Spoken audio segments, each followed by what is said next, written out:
Hello, everyone. I'm Jenya Romanova, and this is my YouTube channel. Welcome. We're happy to have you here. And if we're talking about the most relevant topics, then for me personally, for a very long time, one of the most important and significant topics was my own state of mind. When you're not feeling great, when you're in a bad mood, what usually happens then? How does your day go when you're not in a good mood? Well, at the very least, it's not fun. I don't feel like doing sports or meeting with friends. And you definitely don't feel like working. At some point, I realized that a bad mood is, first of all, a kind of procrastination. And secondly, it's something I can actually work with. And for many years, my emotional state was honestly a really big problem for me because usually almost every morning I would wake up already feeling bad, sometimes for no clear reason. In other words, you never really know what kind of day you'll wake up to tomorrow. You might have great things planned, things you're looking forward to, but then you wake up on a day that's just a bad mood day or a day when you're simply not feeling well at all. And usually there was nothing I could do about it. The only thing I did was wait for the day to end, hoping that the next one would be better. And indeed, sometimes it does happen that you wake up and feel like today is a good day, but that stopped being enough for me. I realized that when you have a good day, you manage to get a lot done. First of all, it's fun. Secondly, it brings pleasure and the day becomes productive. I thought that if I want to create a truly interesting, cool project, if I really want to do something that doesn't exist yet, I don't even know where, then I need to start by learning how to build a good mood or the right state of mind for myself. So what is the right state for me? The right state for me is the one that matches my goal. Is if my task is to create a cool project, then my right state is at least one of productivity, a clear mind, efficiency, and productivity. So I need to acquire certain skills and abilities for my state and focus my attention on that. Because where your attention goes, your focus is, your energy is, and that's where the result will be. But if I want to be in a truly romantic mood, then my goal is to have a wonderfully romantic day or perhaps go on a special date or to spend some quality time with a loved one. So my goal for that particular day will be a little different. And of course, being super productive on that day wouldn't really fit the romantic vibe. You know, a woman acting like Napoleon has never really inspired anyone that much. How do I learn to construct a state of mind that fits my goal? And I learned how, it turns out that any state can be constructed. It's like a Lego set. You can build absolutely any structure inside yourself.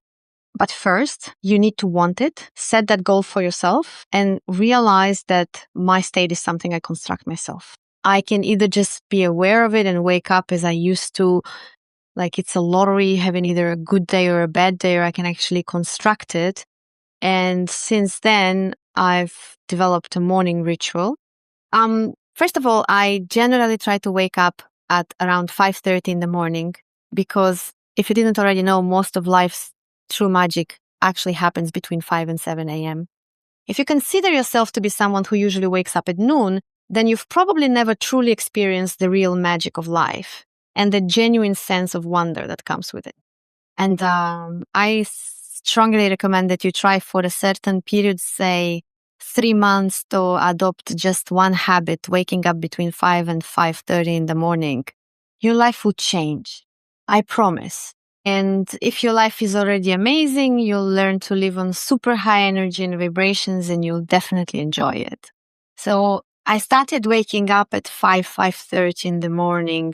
First of all, because at that time, usually everyone is still asleep and I have plenty of time to shape my state, my mood, and my day exactly the way I want. And to begin with, I create a certain background, a certain space around me that helps me focus and get in the right mindset. And as a rule, certain types of meditation help me with this.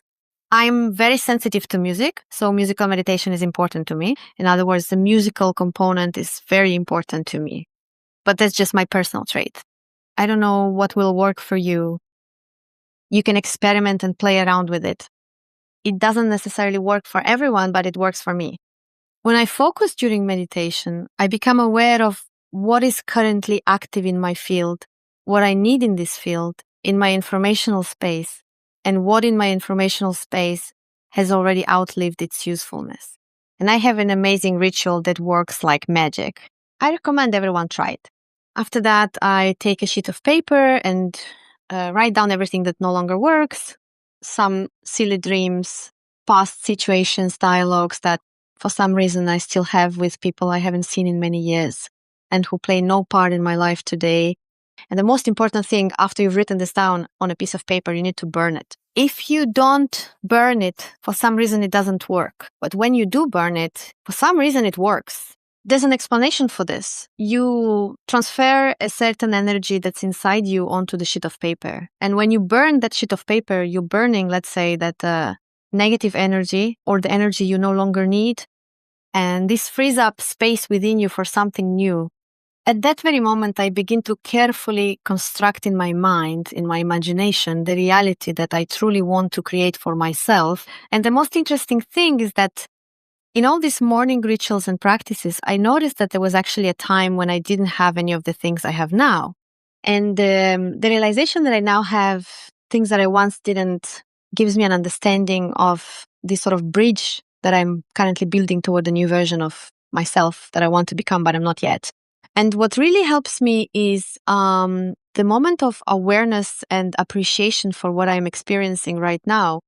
And then I simply write myself a note on a piece of paper from the perspective of already having arrived where I want to be, about how grateful I am to myself for what I have and for the fact that I am making this journey at all. And so I end up with this bridge of gratitude that carries me from any state or mood I woke up in to the one I need to be in. This is now one of my greatest achievements. I once attended a forum where people shared their experiences and talked to each other about their accomplishments. At that time, one of the main achievements in my life was that I had quit smoking because I had been doing it for 20 years. I had a very strong addiction, and anyone who understands how addiction works knows that it's a very complex chain of neurotransmitters. And of course, quitting smoking was very difficult for me because I experienced severe anxiety and depressive disorder. In general, there are a lot of unpleasant things that are hard to overcome when you deprive yourself of some kind of crutch that has supported you for 20 years. So at that time, it was truly a huge achievement for me.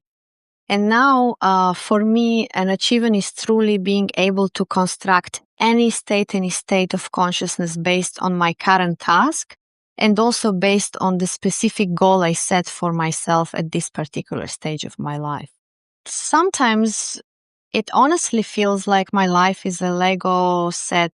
Most of you definitely love building Lego. First of all, it's fun. And second, it's interesting. Third, you can see the result of your actions quickly. And when you treat your life like a Lego set, you realize you can build any picture you want. You go to the store and choose a car, a house, or to be an astronaut. And believe me, it's exactly the same in life. Try it and comment your thoughts. Bye.